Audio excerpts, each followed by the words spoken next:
Hi friends, welcome to day I think 20 of my 30-day posting challenge. To sum it up, because it's been a while since I've talked about it, basically I am posting 30 days of videos very inconsecutively with a lot of grace in order to stop saying a lot in my videos and get more comfortable with posting these kinds of things, because if you don't know me yet, I'm Casey Hickman. I am a faith-based coach for women, and I help women to identify and overcome obstacles that keep them from giving God their best yes. And for me, this is one of those obstacles. And so after identifying it and knowing some of the areas that God is leading me in, I do have a coaching business. You can find me at caseyhickman.com. Get us more information there. You can find my social there. It's just one. It's just Facebook. I'd say socials, but it's just one. And after digging in with a business coach of my own, figuring out that this is more than just one-on-one coaching, eventually that this is going to turn into something more than I imagined it would be. And so in order to get comfortable with some of the things that were obstacles in my path to giving God my best yes, I have to do some uncomfortable things like this right here. I don't like recording myself, but here I am, basically just trying not to look at the screen and learning that it's not as bad as I thought. And if you're watching this, if you've watched any of my videos, thank you.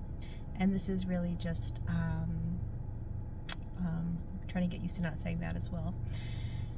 This is really just a challenge for myself to grow and to extend myself and to walk in uncomfortable places. And I've been doing a lot of that this year, and God's given me the boldness to step into some places that were not my choice. But what I've learned over the years is that anything He has for me is exponentially better than anything I could want for myself.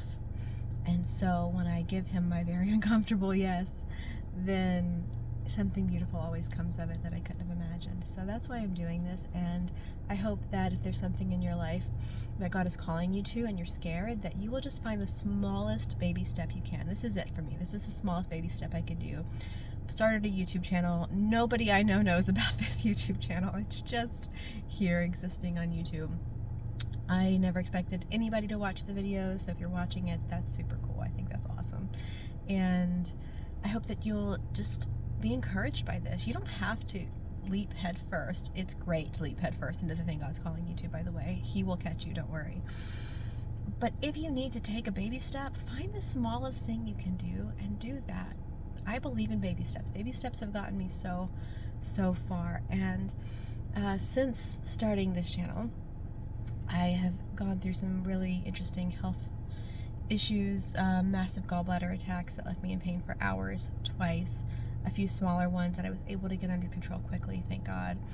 But it's led me down this rabbit hole of nutrition, and for the first time in my 37, almost 38 years on this planet, nutrition has been about actual whole body health instead of weight loss. And the weight loss has come as a side effect of eating whole foods and focusing on protein and fiber and changing the ingredients that are on my plate and in my kitchen, and just moving more and trading in really bad habits like waking up in the morning and grabbing a ice mocha and scrolling Facebook for 30 minutes to waking up in the morning and getting some lemon water and getting some sunshine on my face and stretches and light exercises. And when I say light, friend, I started small, okay? But this morning I added extra weights to my little dumbbells. I have these little dumbbells, and you can like add you slide little discs onto the end to make it more. And I'm literally at 2 4-pound dumbbells. It's not impressive by anyone's standard. But for me, who started at 2-pound dumbbells, and that was hard, that's a step, right? And so it's just about forward motion, because an object in motion stays in motion, right? Newton's laws. Don't ask me which one, I can't remember. But it's just about motion, and it's about creating rhythms that make me wake up and go, I want to do that. I miss my mornings on my patio whenever I don't get to do them. I miss my stretches and my sunshine and those things that just ground my whole day. And a big part of this, surprising to me, has not been about maintaining perfect rhythms this entire time, because I haven't. It's been about learning that rhythm isn't always uniform. It changes from day to day. If you're a woman, your hormonal cycle changes it from week to week. And on the weeks when my energy was in the basement and my body was aching and my mind wasn't quite sharp as it should be, I found my baseline. And I talk about that a little on my Facebook page. You can go find it there. I'll try to link it in the description section. But finding your baseline says, I'm not giving up my rhythms. I'm just slowing down my rhythms. I'm just honoring what my body is asking for. And so it's taught me that in those harder moments, I can still stay in rhythm without having to force myself to perform at a certain level every single day, because that's not how God designed me. And especially if you're a woman, that's not how God designed you.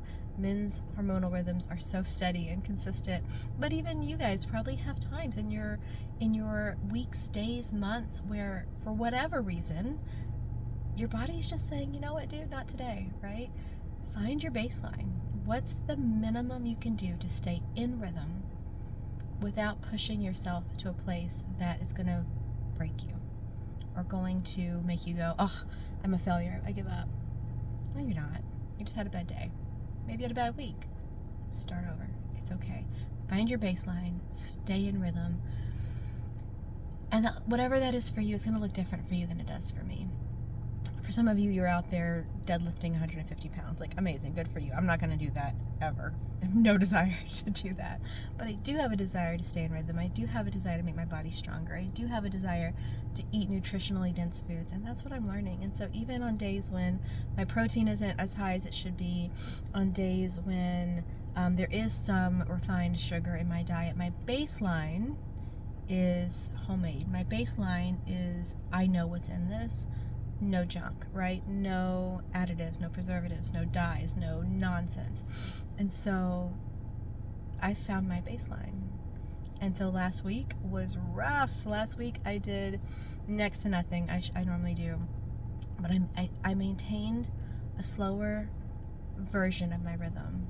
And so today, my rhythm got back to a better tempo. My rhythm got back to higher weights. My rhythm got back to more workouts. My rhythm got back to the timing that I prefer. And so last week was not a failure. Last week was just baseline. So I hope you find your baseline. And thank you for watching if you did. And have a great day.